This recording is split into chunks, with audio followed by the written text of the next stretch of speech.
Good morning students. Good morning sir. आज आपण एक दशांश संख्येला अपूर्णांकामध्ये कसं बदलायचं त्याच्यासाठी एकदम सोपी ट्रिक बघणार आहोत. ठीक आहे. आता आपण काही उदाहरण घेणार आहे. ते समजा 5.089. ठीक आहे. ही एक संख्या आहे आणि आपल्याला काय करायचं आहे, ह्या संख्येचं रूपांतर अपूर्णांकामध्ये करायचं आहे. तर कसं करायचं ते आपण शिकणार आहोत. तर सर्वात आधी काय करायचं, आपण पॉइंटच्या नंतरच्या संख्येकडे लक्ष द्यायचं आहे. ठीक आहे. कोणत्या संख्येकडे लक्ष द्यायचं? पॉइंटच्या नंतरच्या. काय संख्या आहे आपल्याला पॉइंटच्या नंतरची संख्या काय आहे? 089. कळालं? किती संख्येवर पॉइंट आहे आपलं, म्हणजे बार आहे. 8 9 वर बार आहे. कशावर बार नाहीये? शून्यावर. ठीक आहे. म्हणजे आपल्याला काय करायचं, इथे शून्य वजा करायचा म्हणजे आपली संख्या तीच येणार. समजलं? तर करायचं काय, आपण इथे 8 9 लिहायचं आणि किती संख्येवर बार आहे? दोन संख्येवर, म्हणजे 2 9 लिहायची. किती संख्येवर बार नाहीये? एक संख्येवर शून्यावर बार नाहीये. एक शून्य द्यायचं. कळलं? म्हणजे ज्या संख्येवर बार आहे त्याच्यासाठी 9 लिहायचं, जितक्या संख्येवर बार नाहीये त्याच्यासाठी शून्य घ्यायचे. कळलं?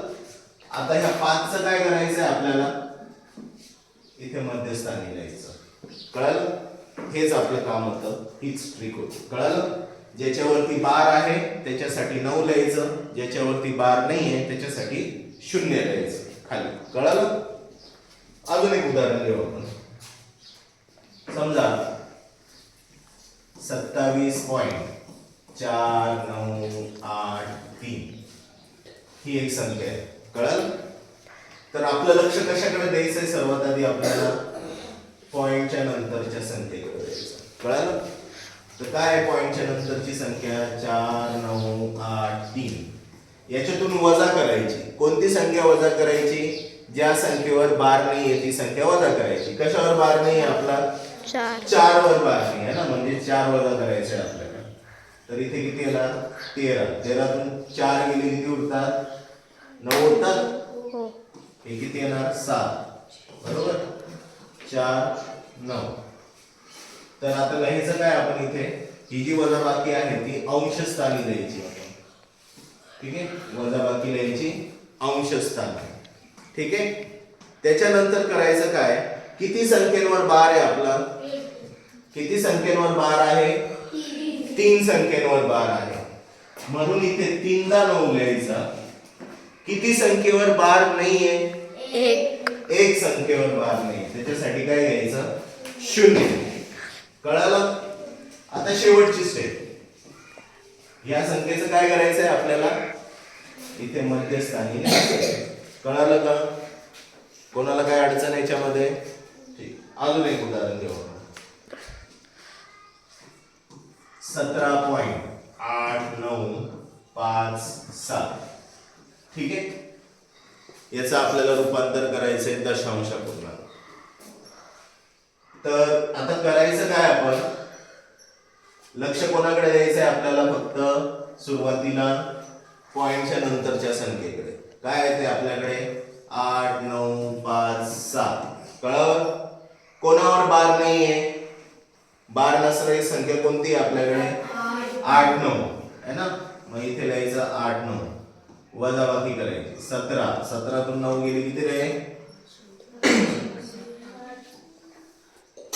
बरोबर? इथे किती होणार? 14. 14 तून 8 गेली किती? हे किती होणार? 8. 8 8 6 8. 8 8 6 8. छेदस्थानी किती संख्येवर बार आहे? 2. मग 2 9 घ्यायचे. किती संख्येवर बार नाहीये? 2. बरोबर? आणि शेवटी काय करायचं आपल्याला? पॉइंटच्या आधीची जी संख्या आहे 17, या 17ला कुठे लिहायचंय आपण? इथे मध्यस्थानी लिहायचंय. समजलं सर्वांना? कोणाला काय अडचण? ठीक आहे. अजून एक उदाहरण घेऊ आपण. ठीक आहे. 0.55 5 वर बार दिला आपण. लक्ष कोणाकडे द्यायचंय आधी आपल्याला?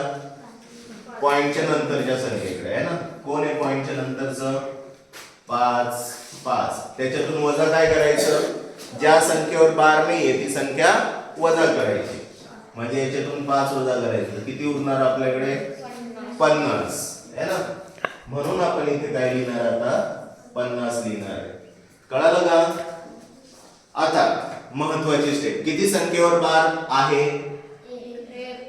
मग 1 9 द्यायचा. किती संख्येवर बार नाहीये? मग त्याच्यासाठी एक 0 द्यायचा. कळलं? तर ही जी संख्या आहे ही तर 0च आहे ना. पण इथे 0 लिहून काय उपयोग आहे का आपला? म्हणून 0 काय तिथे लिहायचा नाही. कळालं सर्वांना? याला आपण आपल्याला सोपं पण करता येईल. 0 0 कट करून आपल्याला इथे 5/9 सुद्धा लिहिता येईल. आलं लक्षात? तर आपण काय लक्षात ठेवायचं आहे? सगळ्यात पहिलं तर पॉइंटच्या नंतरच्या संख्येकडे बघायचं. बरोबर? पूर्ण पॉइंटच्या नंतरच्या संख्येमधनं काय वजा करायचं? ज्याच्यावरती बार नाहीये ती संख्या वजा करायची. आणि काय लिहायचं? आपला अंशस्थान लिहायचं. कळलं? त्यानंतर जितक्या संख्येवर बार आहे तितके 9 खाली द्यायचे. जितक्या संख्येवर बार नाहीये तितके 0 खाली द्यायचे. कळालं? आणि त्याच सोबत पॉइंटच्या नंतरची जी संख्या आहे ती कुठे ठेवायची? मध्यस्थानी ठेवायची. आलंय लक्षात सर्वांना?